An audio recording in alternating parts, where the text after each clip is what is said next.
আসসালামু আলাইকুম। SM soft coder পক্ষ থেকে সবাইকে স্বাগতম। আজকে যে বিষয়টি নিয়ে আলোচনা করব তা হলো HTML iframe। তো HTML iframe কিভাবে কাজ করে, কেন কাজ করে, এই বিষয়টি নিয়ে ডিসকাস করব।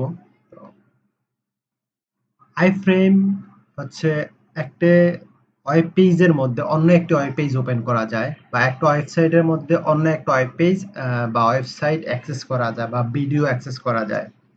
এই বিষয়গুলো নিয়ে আজকে আলোচনা। তাহলে notepad plus plus subject open করছি। প্রথমে ফাইলটি সেভ করে নেই। আজকে টিউটোরিয়াল নাম্বার হচ্ছে 18 18.html। প্রাইমারি যে ট্যাগ গুলো নিয়ে আসি, HTML:5 কন্ট্রোল ই। ওকে, পার্ট 18 টাইটেল দিয়ে দিলাম। iframe একটা ট্যাগ আছে, iframe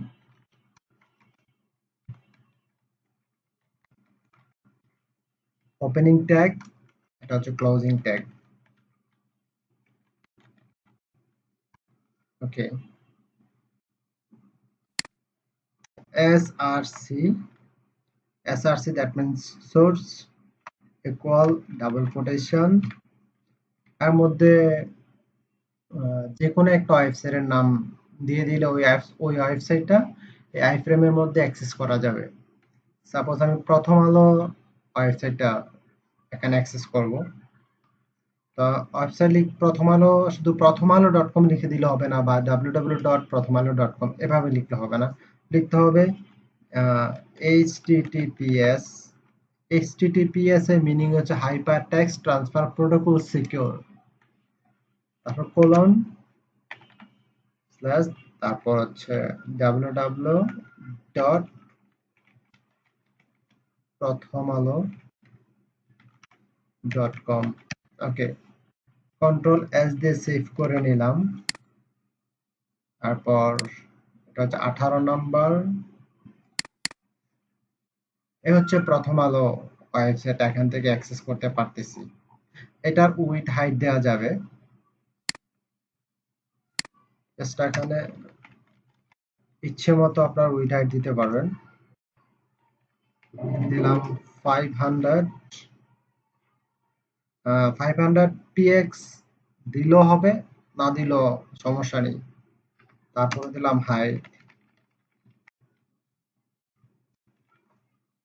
হাইট দিলাম 400। কন্ট্রোল এস দিয়ে সেভ করে নিলাম। তারপর গিয়ে আবার রিলোড দিলাম। ওকে,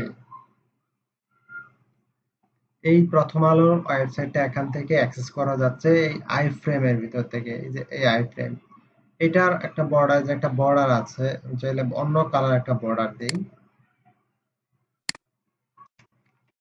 style equal double quotation border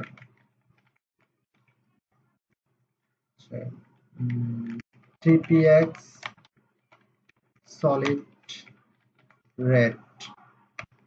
control S দিয়ে সেভ করে নিলাম, রিলোড দিলাম। ওকে, এই বর্ডারের মধ্যে এখন একটা ইউটিউব ভিডিও নিয়ে আসবো।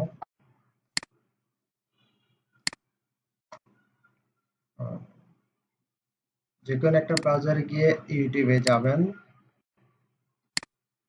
এখান থেকে যে কোনো একটা ভিডিও ওপেন করবেন। সাপোজ আমি এই ভিডিওটা ওপেন করলাম।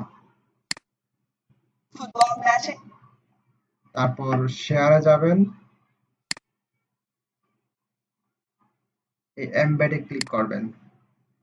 এই কোডটা কপি করে নেবেন। এই যে এখান থেকে কপি লেখা আছে, এখানে ক্লিক করলে কপি হয়ে যাবে। ওকে, এবার এটা কেটে দিলাম। জাস্ট এখানে কন্ট্রোল ভি দিয়ে পেস্ট করে দিলাম। কন্ট্রোল এস দিয়ে সেভ করলাম। এখন রিলোড দিয়ে দেখি। এই যে ভিডিওটা, এই প্লে বাটন আছে, এই প্লে বাটনে ক্লিক করলে ভিডিওটা এখান থেকে চলবে। দ্যাট মিনস আমি এই ভিডিওটা অ্যাক্সেস করতে পারছি, এই ওয়েবসাইটটা অ্যাক্সেস করতে পারছি। আবার ধরুন আপনার পিসিতে আপনার অন্য কোনো একটা ওয়েব পেজ ক্রিয়েট করা আছে, আপনি ওইটাও অ্যাক্সেস করতে পারবেন। তাহলে আমি এটাও করে দেখাচ্ছি। ওকে, জাস্ট এটা কপি করে নিয়ে আসি।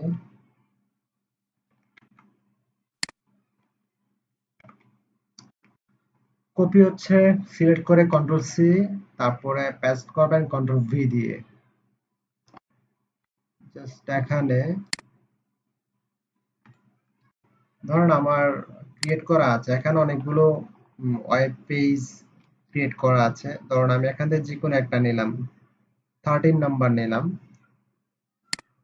Part 13, part 13 dot html, control S দিয়ে সেভ করলাম, রিলোড দিলাম। ওকে, এই যে আমার এটা এই টেবিলটা এই টেবিলটা ওপেন ক্রিয়েট করা আছে ওয়েব পেজে, দেন এই টেবিলটা এখানে চলে আসছে। দ্যাট মিনস আমি আইফ্রেমে আইফ্রেমের ভিতরে আমি ওইটাই ইচ্ছা মতো দিতে পারবো, আইফ্রেমের ভিতরে আমি অ্যাক্সেস করতে পারতেছি। সাপোজ আপনার একটা ওয়েবসাইট আছে, ওয়েবসাইটের কোনো একটা পেজে কোনো একটা সাইডে একটা আইফ্রেম ওপেন করে রাখলেন, দেন আপনার প্রয়োজনীয় কোনো একটা ওয়েবসাইট বা যে যে কয়টায় চান ওই ওয়েবসাইট আপনার ওয়েবসাইটে রেখে দিলেন, যে কোনো মুহূর্তে আপনি অ্যাক্সেস করতে পারলেন। তাহলে আজকের মতো এখানেই শেষ। আর এই ভিডিওটি ভালো লাগলে শেয়ার করবেন, আর চ্যানেলটা সাবস্ক্রাইব করে রাখবেন, এবং একটা পেজ আছে এস এম সফটওয়্যার নামে, এটা লাইক দিয়ে রাখবেন। তো আল্লাহ হাফেজ।